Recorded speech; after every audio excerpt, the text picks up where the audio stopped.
JoKer, level 5 upgrade. So today I'm going to be installing Traxxas' rear body chassis brace.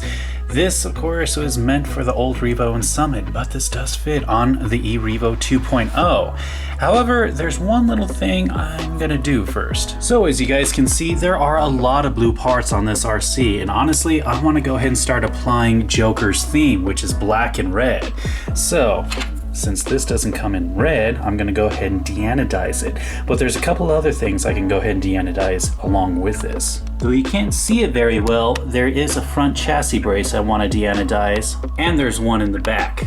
The last thing I can go ahead and deanodize is, of course, the nut that holds down the antenna straw. I'm gonna go ahead and start off by removing the front brace. First of all, I need to go ahead and remove the two screws that hold on to the front skid plate. Bend that forward, pull it off.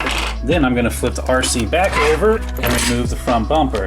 It's held in with 3 screws. We have 2 in front and 1 in back. Now we can go ahead and slide this forward and off, and there's only 1 screw to remove. And there you have it. Now it's time for the rear. First, I'm gonna go ahead and remove the wing. It's held in with 3 screws.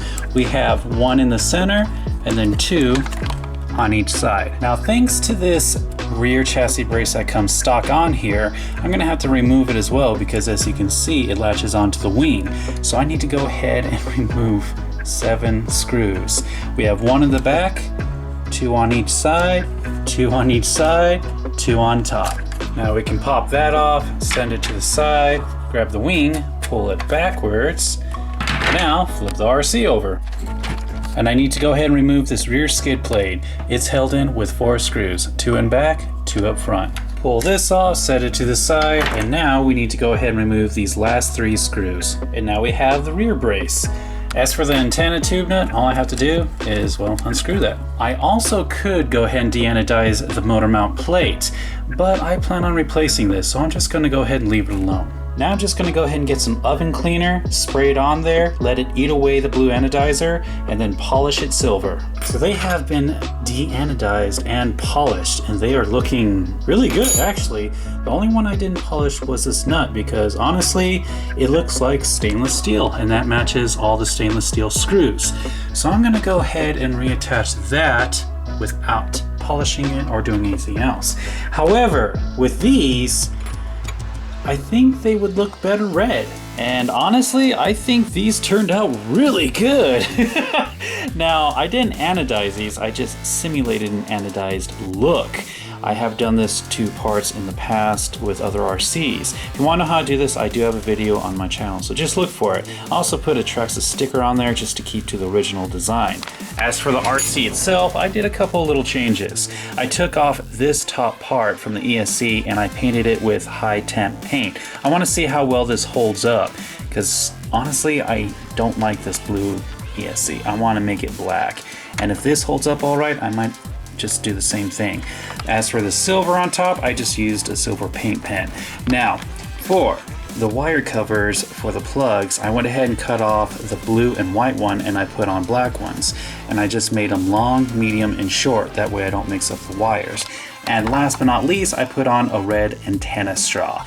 But with that being said, let's go ahead and get these on. First of all, I'm going to go ahead and reattach the brace that goes in the front, slide that all the way in, reattach the screw that holds it down. Now I'm going to get the front bumper, slide that little lip underneath the chassis but above the diff housing, and then reattach the 3 screws that hold it in.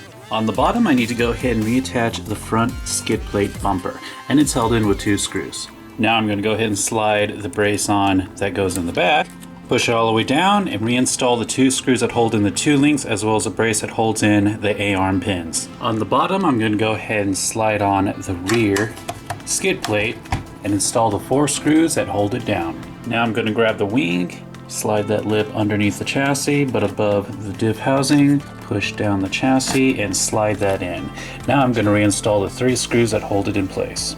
Last but not least, I'm going to get the rear chassis brace, put that into position, and install the 3 screws that hold it in. One more thing I should go ahead and mention. Since I'm not using this cage anymore, I'm not going to need the 4 screws that go on each side of this brace.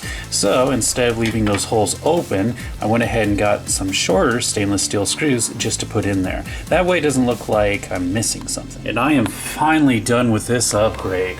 A few little modifications here and there, but JoKer is finally starting to come together. Now I guess you can say it's debatable whether or not the plastic stock one or the aluminum brace is better. Honestly, I would usually stick with plastic, but I had this thing lying around and I just didn't want to not use it. The only little modification I did do though was I drilled an extra hole, that way I can reach this screw. It had that little modification on the stock brace, so I decided to go ahead and drill a hole on there. Other than that, I have to say JoKer is looking really good, and I can't wait to start getting more red parts on this RC. And of course, before I end this video, I had to give a huge shout out to everyone who helps me out on Patreon. That was JoKer's level 5 upgrade.